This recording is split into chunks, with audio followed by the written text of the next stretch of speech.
আলহামদুলিল্লাহ ওয়াসসালাতু ওয়াসসালামু আলা রাসূলিল্লাহ মা বাদ। আমাদের যে দুনিয়ার জীবন, এটা যদি এক কথায় বলেন যে এটার স্বরূপটা আসলে কি? এই দুনিয়ার জীবনের স্বরূপ, একে আমরা কিভাবে সংজ্ঞায়িত করতে পারি?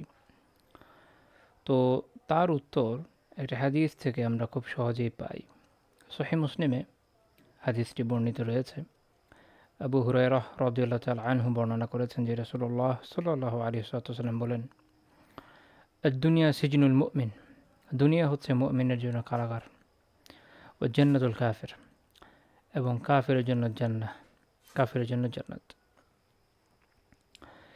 এই হাদিসে আমাদের একজন মুমিনের জীবনের যে দুনিয়াবী জীবন, তার স্বরূপটা এই হাদিসে খুব চমৎকারভাবে ফুটে উঠেছে। আমরা এই দুনিয়াবী জীবনে বিভিন্ন পরীক্ষা নিরীক্ষার মধ্য দিয়ে যাই। যদি আল্লাহ তাআলার মেহেরবানিতে এই দুনিয়ার জীবন সঠিকভাবে পার করতে সক্ষম হই, পরকালে উপনীত হই এবং আল্লাহ তাআলা আমাদেরকে জান্নাতে দাখিল করেন, তো তার তুলনায় এই দুনিয়ার জীবন কারাগারই বটে। অন্যদিকে কাফিরের জন্য এই দুনিয়ার জীবন আসলে জান্নাতি।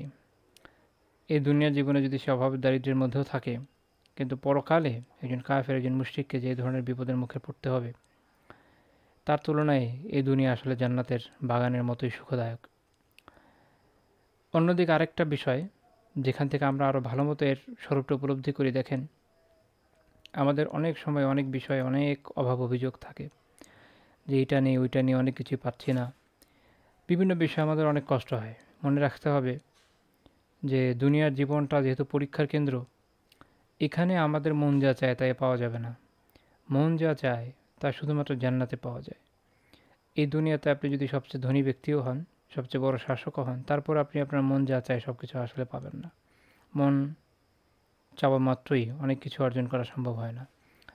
এমন অনেক বিষয় আছে যে কোনোভাবেই এটা কেউ অর্জন করতে পারে না। এর মধ্যে একটা হচ্ছে যে আপনি আপনার বার্ধক্যকে থামিয়ে দিতে পারবেন না, মৃত্যুকে আটকে দিতে পারবেন না।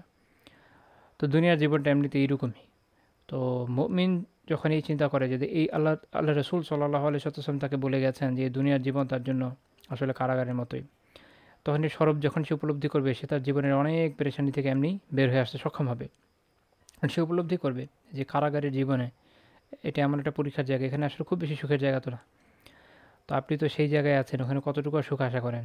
এক। দুই নম্বর পয়েন্ট হলো যে কারাগারে আপনি না খুব আরামে থাকতে পারেন, না খুব ভালো ভালো খাবার খেতে পারেন, যেভাবে মন চায় সব কিছু আপনি পাবেন না। এই দুনিয়ার জীবনটা এরকমই। এই জন্য বিভিন্ন পরীক্ষা নিরীক্ষার মধ্যে যেতে হয়, অসুখ বিসুখের মধ্যে দিয়ে যেতে হয়। চাইলেও খুব ভালো খাওয়া দাওয়া বা চাইলেও খুব ভালো থাকা এটা সবসময় হয়ে ওঠে না। সামর্থ্য থাকলেও হয় না, আবার সামর্থ্য আছে, দেখা যাবে ওষুধ তার কোনো অসুস্থতা রয়েছে, আবার যার অসুস্থতা নেই দেখা যাচ্ছে তার সামর্থ্য নেই, সব মিলে সে এমন একটা সিচুয়েশনে পড়ে যায়।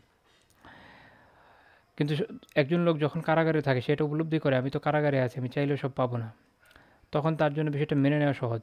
এখানে একটা এখানে আপনি বলতে পারেন যে জীবন দর্শনে একটা গুরুত্বপূর্ণ বিষয় রয়েছে। সেটা হলো আপনি যখন এটা মানিয়ে নিতে সক্ষম হবেন, নিজের মনকে মানিয়ে নিতে সক্ষম হবেন, হ্যাঁ আপনি কারাগারে আছেন, কতটুকু আর সুখ পাবেন। যখন এই কারাগার থেকে রিলিজ হবেন, তখন আপনার সুখের কোনো সীমা থাকবে না। সেটা যদি আপনি নিজেকে মানিয়ে নিতে পারেন, তখন কারাগারের জীবনে মানুষ নিজেকে মানিয়ে নিতে পারে না, তো সে পাগল হয়ে যায়। অনেকে মানসিক ভারসাম্য হারিয়ে ফেলে দীর্ঘ কারাবাসের পরে বা কারা যন্ত্রণার পরে। তো এটা যদি আপনি দুনিয়ার ক্ষেত্রেও মনে করেন যে এই দুনিয়ার জীবন আল্লাহ তাআলা আমাকে আসলে পরীক্ষার জন্য দিয়েছেন, আমি এখন এক ধরনের কারাবাসের মধ্যেই আছি, যখন এখান থেকে বের হবো ইনশাআল্লাহ তাআলা জান্নাতের অনন্ত সুখ লাভ করব, আল্লাহ তাআলাকে যদি আমি এই সময়টার মধ্যে সন্তুষ্ট করতে পারি, তো তাহলে আপনি এই মানিয়ে নেওয়ার কারণে দেখবেন যে এই জায়গাটাও আপনার জন্য সুখের জায়গা হয়ে যাবে। ৩, কারাগারের আপনি যখন আছেন, দেখবেন যে যারা কারাগারের মধ্যে থাকে তাদের বিভিন্ন কাজ থাকে, অনেক কিছু থাকে, আসলে সুখের জায়গা কতটুকু। ওখানেও দেখবেন যে যারা দিনদার নেককাররা রয়েছেন, তারা সেখানে দাওয়া করেন, যেমন ইউসুফ আলাইহিসসালাম করেছিলেন। তারা সেখানে ইবাদত করেন, যেমন ইউসুফ আলাইহিসসালাম করেছেন।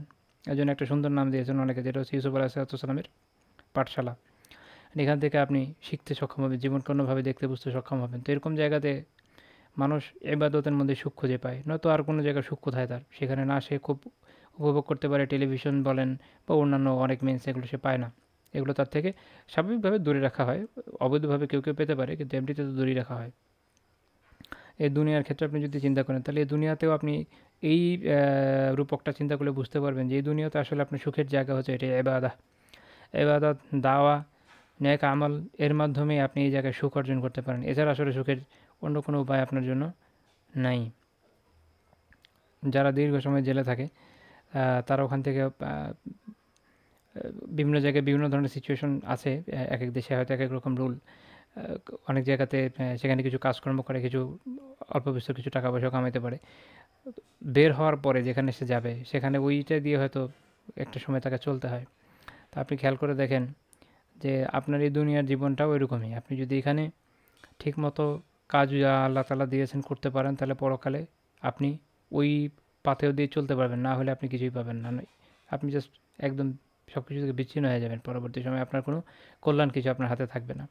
তো আপনি যদি দেখেন যে দুনিয়ার জীবনকে যখন জেলখানা বলে মনে করতে সক্ষম হবেন আসলে, তখন আপনার এই যে অনেক ক্ষেত্রে হা-হুতাশ আছে এগুলো কেটে যাবে। মানুষ অনেক বিষয়ে হা-হুতাশ করে যে আমার এই নাই, সেই নাই, অনেক কিছুই নাই। এটা এই নিয়ে দুঃখ কষ্টে তার জীবন কেটে যায় এবং এর ফলে সে কখনো মানসিকভাবে তৃপ্ত হতে পারে না। সে আসলে মানসিকভাবে সুখ লাভ করতে ব্যর্থ হয়।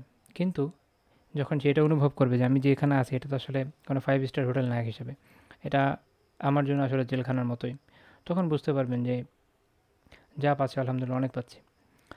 এর চেয়েও খারাপ অবস্থায় থাকা সক্ষম হতো, এর চেয়েও খারাপ অবস্থায় থাকার সম্ভাবনা ছিল। যদি সেটা হতো তাহলে আমার কিছু করার থাকতো না। তবে আমি যদি এখান থেকে ঠিকমতো বেরোতে পারি, তাহলে ইনশাআল্লাহ তাআলা আমি আরও আনন্দদায়ক অবস্থায় থাকবো, অনেক অনেক ভালো অবস্থায় থাকবো। 5 নম্বর পয়েন্ট হলো, মানুষ জেলখানার মধ্যে যখন থাকে, তার যদি মুক্তির আশা থাকে, সে মুক্তির আশায় অধীর আগ্রহে অপেক্ষা করে।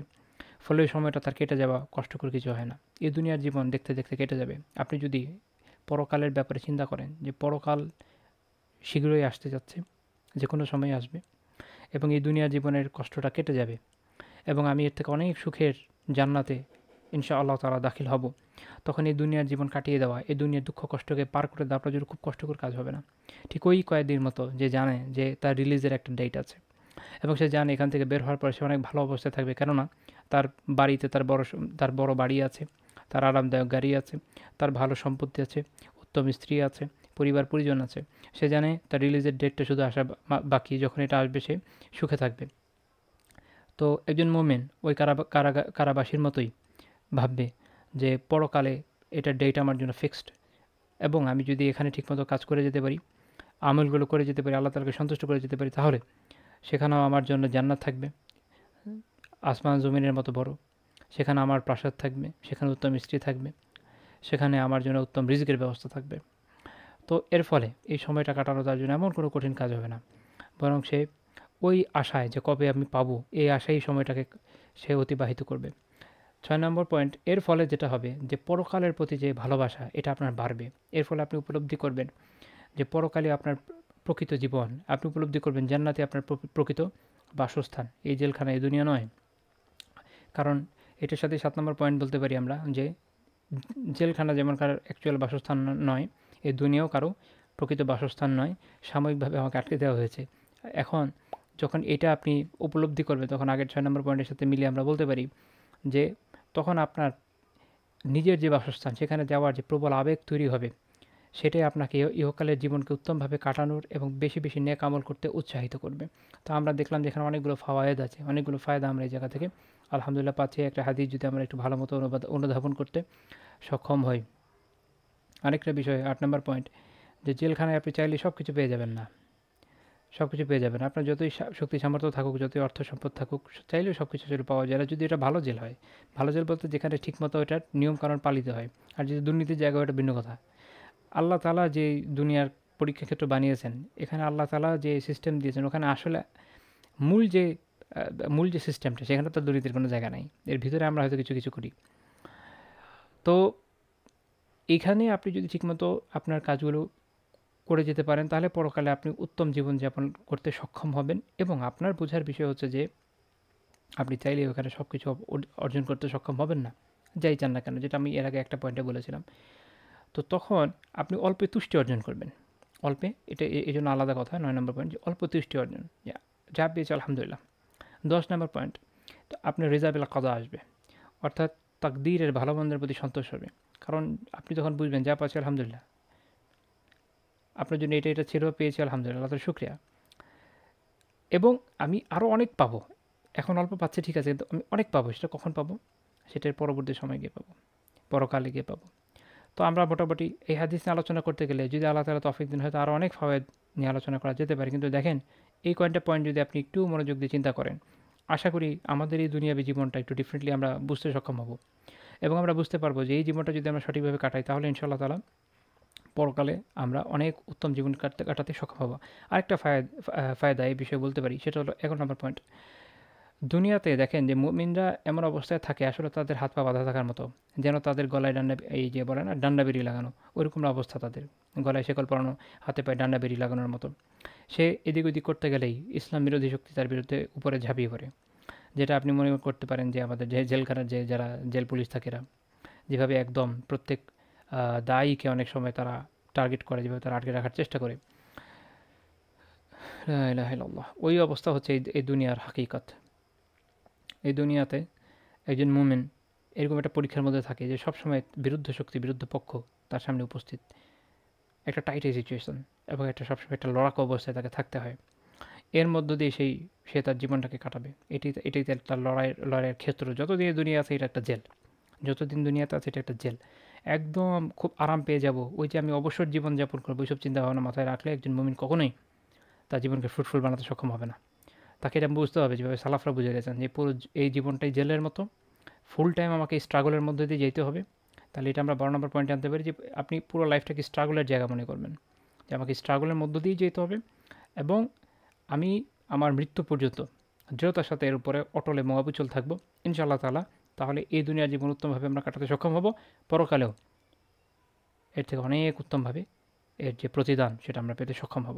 আল্লাহ তাআলা কথাগুলো বোঝার এবং আমলের তৌফিক আমাকে দান করুন, আপনাদের দান করুন, আমিন। সুবহানাকাল্লাহুম্মা বিহামদিকা লা ইলাহা ইল্লা আনতা আস্তাগফিরুকা ওয়া আতুবু ইলাইক।